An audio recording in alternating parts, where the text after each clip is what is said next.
Good morning, I'm Nikki Stanzione. And I'm Kristen Van Dyke. And this is New Mexico Style. What a morning it's been. It has. You know what, let me just say, I am super excited about our show today. I am super excited about it. I'm so excited. I know. I've always wanted to be an astronaut. And I get to talk to a teacher who's going to get to play astronaut. And I've always wanted to be a bride. And I was going to say, Darlene. I get to wear a wedding dress. And this may be the only chance that anyone will ever see me in a wedding dress because it may be my only chance to wear one. Oh, no. Don't Just in case. I shouldn't put it out there, right? That's bad for the law of attraction. Yeah. Oh, I'll definitely wear one again someday, one day with the right man. But in the meantime, I'll wear one today, later in the show. So you get the astronaut dream, I get the bride dream. I know, I'm getting both too because I love I love her place. I know. She has the best dresses, most beautiful stuff. So love it. Good stuff today. Yeah, you definitely don't want to miss. Already smelling it. So how good does it smell in the kitchen? Oh my gosh, you know what? Juan Torino is here from Hard Rock, and whenever he's here, you can walk through the building and you're like, oh, Juan must be here. It smells so good. Yes. So stick around through the whole show. Definitely. It's going to be awesome. And also something else kind of cool today. Yes, that later on today. Well, you can talk about this because you know the most about it. Today is the transit of Venus, a rare astronomical event when Venus crosses the sun, and you better check it out today because you probably won't get to see it in this lifetime. Venus begins to cross the sun today at 4:04 our time, and by 4:22, Venus will look like a little black dot, like you see in this photo here, over the sun. So Venus will then track across the sun. It'll run diagonally from the upper left to lower right. This will happen for about 6 hours and 40 minutes, but the sun will set, so we'll only get to see it for a few hours. So you'll have from 4:04 on really to check it out until the sun goes down. That's so cool. And you know, I know a lot of people are going to plan to watch, sort of like what we had with the eclipse. A lot of people want to watch the transit of Venus. So this is what you need to do. You have to take some special precautions because as you turn to the skies, you really want to wear those special viewing glasses, like the solar eclipse glasses that a lot of people were getting, or you can actually go to a hardware store and get a pair of welder's glasses. But listen, really, pay close attention to this because you want to make sure, write this down, you want to make sure it's a number 14 or darker, okay? 14 or darker, or you want to make a pinhole projector with cardboard because you don't want to look directly at the sun or through even binoculars or even a telescope. That's not good. If it's aimed at the sun, your eyes will burn instantly. Please, please take precautions on your eyes. There are a lot of people making trips to the doctor and hospital and stuff after the solar eclipse, trying to look at it through sunglasses. So make sure you get that eye protection back out again that you had from the solar eclipse, or go find some other protection. The New Mexico Museum of Natural History and Science will actually be showing a live broadcast of the event, as well as activities and talks throughout the afternoon. Or you can catch the transit of Venus in the New Mexico Philharmonic. This sounds really neat. At the Anderson Abruzzo Balloon Museum from 4 to 8. And try to see it somewhere because, again, you probably won't get it again this lifetime. It won't happen again until 105 years from now. Whoa. 100, yeah, I mean, I plan to have a long life, but not 105 years. Even the babies. Even the babies. Might be a little tougher than this might be their only time too. Good point. Yeah, so that's exciting though. So try to check it out, but again, protect yourself first and foremost. And okay, so we're talking about all the fun things on today's show. Another great thing, wine. Well, I gotta talk about wine. It is the first Tuesday of the month, which is the day that we showcase products that are made with New Mexico style. And today, I'm so excited, we are showcasing Gruet Winery, one of my favorites. You know, it's so interesting. When I was in Miami for New Year's Eve, I wanted pink champagne. That's what I wanted. I wanted Gruet, rosé, that's all I wanted. I went to 6 liquor stores to find it, could not find it. They told me it's really hard to find in other places because it goes like that. They only make a certain amount a year. And there's so many little interesting things you're going to learn in this package, including this. This is what an actual cork looks like. Can you get a, I don't know if you can see this. It looks a lot bigger. See how big it is? Okay. There's no indentation. It's the whole point, obviously, of keeping the wine fresh is they have a very specific amount of pressure that sucks in the cork, and that's what holds the wine. So this is what they look like before they go in. It's hard to imagine that it's like square peg round hole. Hard to imagine it could even fit, but there's a certain amount of pressure, and I think it's either 600 or 900 pounds of pressure. It's a lot. You'll see it. You'll want to stick around because you'll learn a lot in this segment. But look at this. I mean, seriously, have you ever seen a cork so big? I have not. No. Oh, wow, good shot, Jeff. Thanks for that. I just like seeing the cork out of the bottle. Right? It means the bottle's open. And if the bottle's open, it means bottoms up, bottoms up. Okay, let's see if Elizabeth knows anything about this. Let's check in with our KRQE News 13 anchor, Elizabeth Alvarez, with this morning's headlines. Elizabeth, have you ever seen a cork so big? No, I haven't. Learned a little bit there with that trivia that you have. Pretty interesting. I like it. I kind of agree with Kristen, though, you know. Like to see it out of the bottle. Good morning, ladies, and good morning to you at home. Our top story this morning, it is primary day, and one race everyone will be watching is the battle for Congressional District 1. Three Democrats are in a nasty fight over representing the Albuquerque area. The candidates are former Mayor Marty Chavez, State Senator Eric Griego, and County Commissioner Michelle Lujan Grisham. They've all been taking jabs at each other as it gets down to the wire. A recent Albuquerque Journal poll shows it's looking like a two-person race to the finish between Griego and Grisham.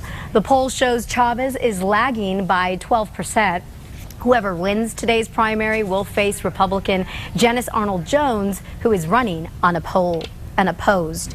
And the polls opened at 7 o'clock this morning, and they will stay open until 7 tonight. It is going to be even easier to vote because you can now go to any polling place and you don't have to worry about long lines because Bernalillo County's clerk expects just 25% of people here to vote. Good for you, not so good for the election though.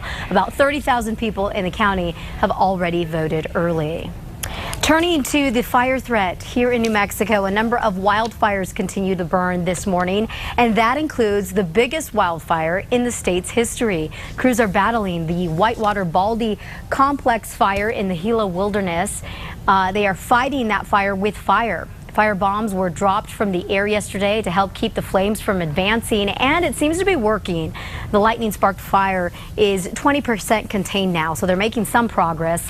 More than 250,000 acres have burned so far. Firefighters are also working to strengthen containment lines south of Mogollon. The community's evacuation order was lifted yesterday for residents. It will be open again to the public tomorrow. And this morning, there is also a fire burning in the Jemez that is threatening some structures. It's burned 182 acres so far. Dry lightning started this fire on Sunday. Now, this one is being called the Bear Springs Fire. It's 6 miles southeast of Jemez Springs in the Santa Fe National Forest. The incident commander says the location of this fire is a major concern right now. This fire is a priority on the forest right now due to location and the values at risk. We do currently have structures that are immediately threatened of historical value, and we're working with the Jemez tribe and others to mitigate those. Air tankers that were supposed to drop water on that fire, as well as the Whitewater Baldy fire in the Gila, were grounded because of safety concerns after an air tanker crashed in western Utah. 2 crew members on board there were killed. The NTSB is investigating. And then another firefighting plane had to make an emergency landing in Nevada. This incident caught on tape. You can see the left side landing gear failed, forcing the pilot to land the plane on its belly. Fortunately here, though, no one was hurt in this incident. Now, as a result of the fire threat here in New Mexico, Albuquerque is cracking down on fireworks. Last night, the city council voted unanimously to ban just about all types of aerial fireworks, including bottle rockets. As a reminder, fireworks are never allowed in Albuquerque's bosque or open space areas. Albuquerque police cars soon will be going old school. Yesterday, Police Chief Ray Schultz and Mayor R.J. Berry unveiled the department's new cars. Their white Crown Victorias will be out the door. They'll be replaced by black and white Dodge Chargers. The department's buying all of these cars from Malloy Dodge. They apparently did a survey, and they found that most folks like the traditional black and white. Going to a black and white vehicle is a national trend, and this is going to allow us to continue with that national trend. More importantly, the public will be very sure that there's a police vehicle behind them because of the unique color design. Yeah, I guess you like the black and white, as long as it's not in your rear view mirror, right?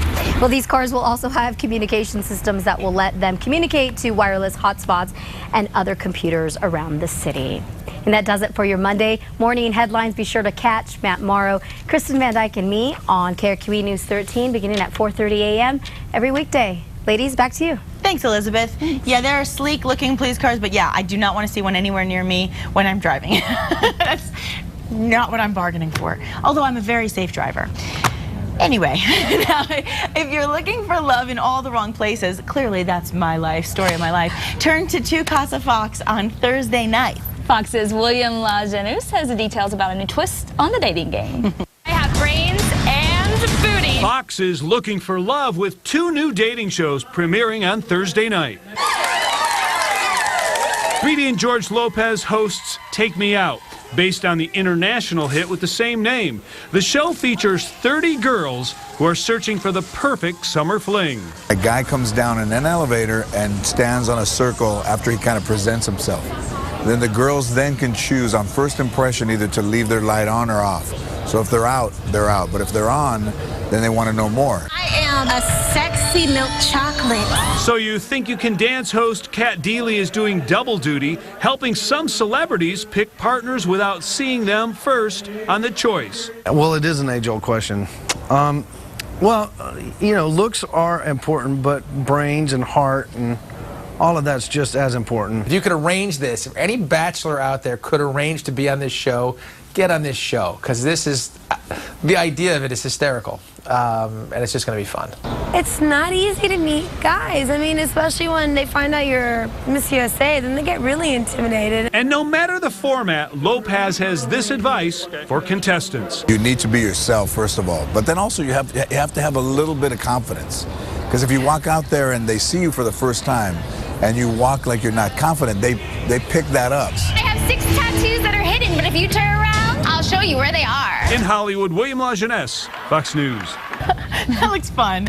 I think that looks like a fun one. It does look like a good one. I'll have to catch that one. Well, all of Britain and royal watchers here in America have been following Queen Elizabeth's Diamond Jubilee, and today is the last day of the 4-day celebration. Yes, but even as her husband is admitted to the hospital, the show must go on. Fox's news correspondent Julia Banderas has the latest details.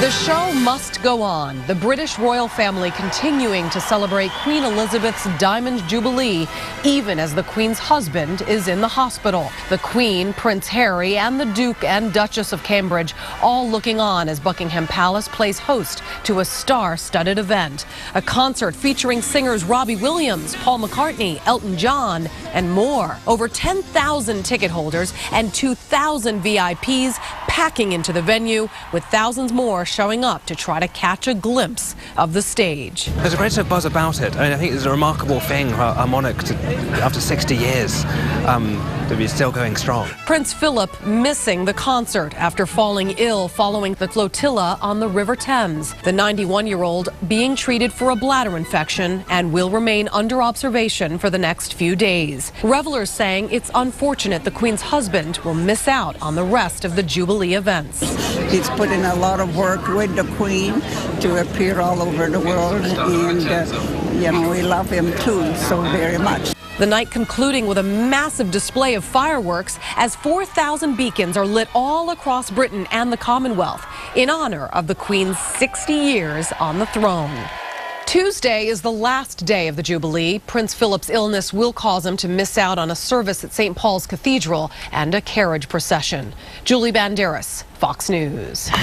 Thank you to Julie. And I'll tell you what, I heard Stevie Wonder and Paul McCartney really brought the house down. It looked like a huge, wonderful party. So congratulations to the Queen.